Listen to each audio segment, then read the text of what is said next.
Olá, tudo bem? Aqui é o Pastor Silvano, estou iniciando mais uma videoaula sobre o nosso tema de Romanos. Hoje dando continuidade, então, à aula de número 18, a lição de número 18.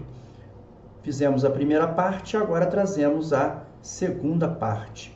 Na primeira parte nós traçamos um esboço e fizemos uma introdução. Caso você não tenha visto as aulas anteriores, para que você tenha um contexto melhor, seria interessante que você assistisse a todas as aulas. Estão aí no nosso canal, faz parte de uma playlist, você pode procurar e vai achar todas as aulas, assim você se contextualiza. Nós começamos aqui então a desmembrar o nosso esboço, a trabalhar cada uma das partes do esboço que nós traçamos no capítulo 6 de Romanos. O capítulo 6, ele é interessante porque ele começa com uma pergunta. Paulo começa trazendo uma pergunta para nós. E essa pergunta é: que diremos então? Continuaremos pecando para que a graça aumente?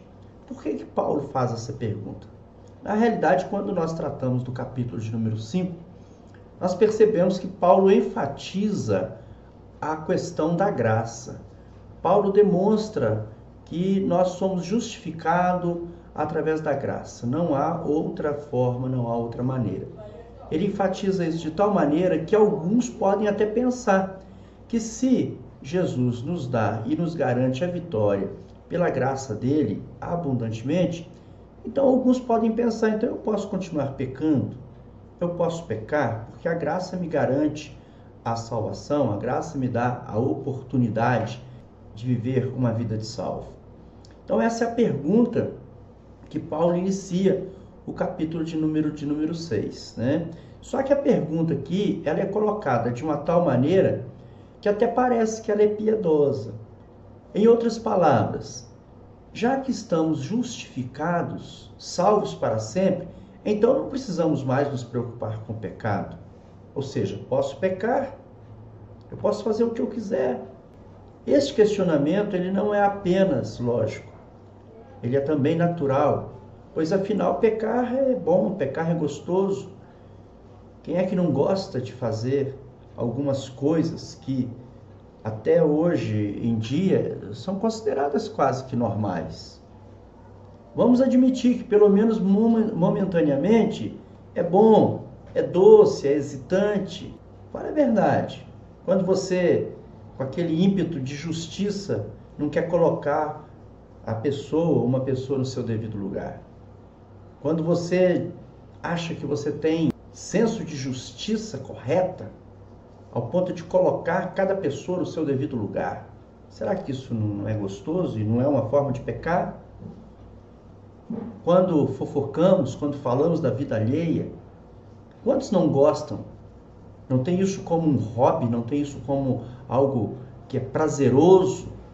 Sair às ruas, ir para a casa de uma outra pessoa apenas para conversar futilidades, para falar de coisas que realmente não edificam, para fofocar, para trançar conversa de um lado para o outro. Isso não é gostoso? Quantas pessoas têm enganado os patrões, chegam em horário atrasado, roubam do horário do patrão, porque o horário de trabalho é de 8 às 5, ou de 7 às 4, ou de 6. Enfim, você tem o seu horário de trabalhar, mas você tem prazer em chegar atrasado 10 minutos, 15 minutos. Você gosta de sair mais cedo. Você tem prazer em buscar um atestado falso para comprovar que você estava doente e por isso você faltou. Vamos admitir, para muitas pessoas isso é prazeroso, isso é gostoso. E é disso que Paulo está falando. Eu tenho que continuar pecando só porque a graça me garante a salvação? E a resposta vem no versículos 2 e 3, quando Paulo então responde enfaticamente: de maneira nenhuma. De maneira nenhuma. Nós, os que morremos para o pecado, como podemos continuar vivendo nele?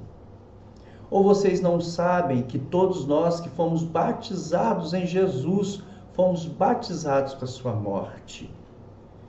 Isso não significa que o pecado está morto em mim.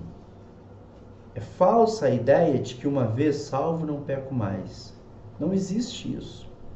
A palavra diz que aquele que diz que não comete pecado é mentiroso. Então, sim, nós cometemos pecado, mas nós não permanecemos no pecado. Nós não podemos permanecer no pecado. E o pecado, quando acontece na nossa vida, ele não pode ser algo intencional, mas ele pode acontecer e acontece de uma forma acidental. E quando ele acontece de uma forma acidental, nós sabemos que nós temos o nosso advogado, que é Jesus Cristo, que sim, pela graça, ele vai nos garantir o perdão, desde que nós estejamos arrependidos do nosso pecado. Isto é que é ter uma vitória, uma vida de vitória sobre o pecado e sobre as suas tentações. É nós entendemos que nós dependemos, a graça é isso, entendemos que nós temos Jesus para nos socorrer em alguns momentos de derrota. Mas nós não podemos viver uma vida de derrota, uma vida de pecado, com prazer no pecado, com prazer nas coisas erradas, achando que isso vai tornar a graça mais abundante na nossa vida. Não, de forma nenhuma, de forma nenhuma. Nós já aprendemos como podemos nos tornar cristãos. Agora veremos como podemos viver como cristãos.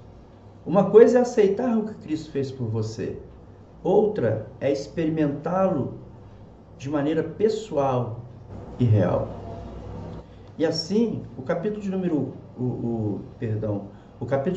6, o versículo número 4, ele traz uma espécie de conclusão do pensamento que Paulo está trazendo retoricamente. E ele diz: portanto, fomos sepultados com ele na morte, por meio do batismo, a fim de que, assim como Cristo foi ressuscitado dos mortos mediante a glória do Pai, também nós vivamos uma vida nova.